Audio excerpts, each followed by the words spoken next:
আসসালামু আলাইকুম ওয়া রাহমাতুল্লাহি ওয়া বারাকাতুহু। প্রিয় বন্ধুরা, আশা রাখি আল্লাহর অশেষ রহমত ও মেহেরবানিতে আপনারা সকলে ভালো আছেন। আজকের ভিডিওটি খুবই গুরুত্বপূর্ণ একটি ভিডিও, যেসব বিষয়গুলো বিস্তারিতভাবে আমরা জানব। ১ নাম্বার, আমাদের দোয়া আল্লাহ কবুল করেন না কেন? আল্লাহর কাছে দোয়া কবুল না হওয়ার কারণ। ৩ নম্বরে, দোয়া কবুল হওয়ার শর্তসমূহ। দোয়া কবুল হওয়ার উপযুক্ত সময় কখন? ৫ নম্বরে, দোয়া কবুল হওয়ার গুরুত্বপূর্ণ স্থান। প্রিয় বন্ধুরা, এই ৫টি বিষয় নিয়ে কোরআন ও হাদিসের আলোকে বিস্তারিতভাবে সাজিয়েছি আজকের ভিডিও। তাই আপনাদের কাছে অনুরোধ, ভিডিওটা না টেনে সম্পূর্ণ ভিডিওটি দেখবেন ইনশাআল্লাহ। জিকির বা দোয়া সম্পর্কে আল কুরআন। আল্লাহর জিকিরই সর্বশ্রেষ্ঠ ইবাদত। সূরা আনকাবুত ৪৫ নং আয়াত।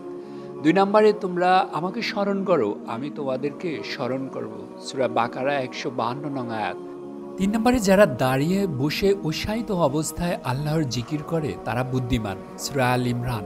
হে ঈমানদারগণ, অধিক পরিমাণে আল্লাহ তাআলার জিকির করো এবং সকাল সন্ধ্যায় তার তাসবিহ পাঠ করো। সূরা আল আজাব। যারা অধিক পরিমাণে আল্লাহর জিকিরকারী পুরুষ ও নারী হবে, আল্লাহ তাদের জন্য প্রস্তুত করে রেখেছেন ক্ষমা ও বিরাট প্রতিদান।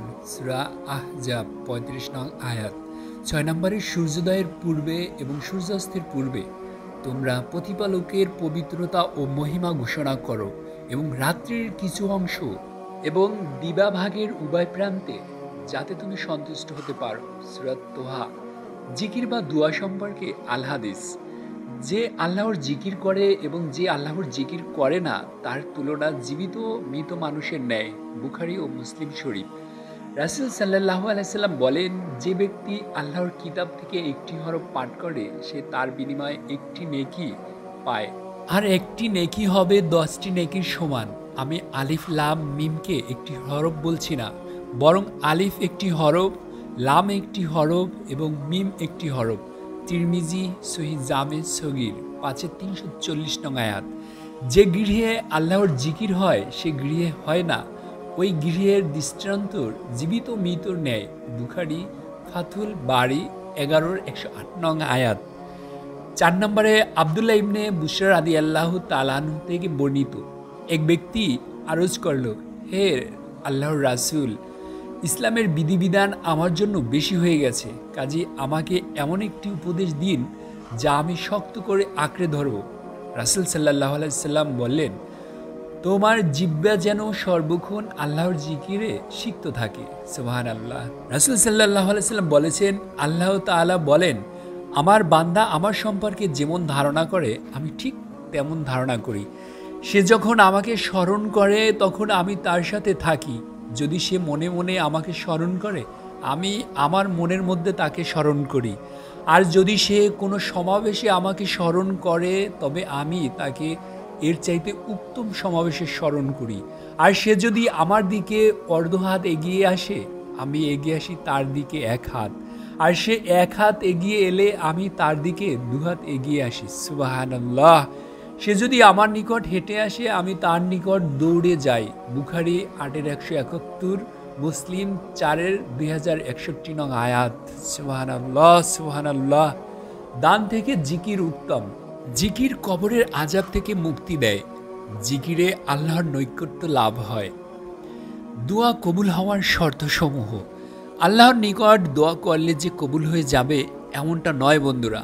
দোয়া কবুল হওয়ার জন্য কিছু শর্ত আছে, যে শর্তগুলো আপনার পূরণ করতে হবে। প্রথম শর্ত, হারাম খাদ্য পোশাক থেকে নিজেকে বিরত রাখা। দ্বিতীয়, হারাম উপার্জন থেকে নিজেকে বিরত রাখা।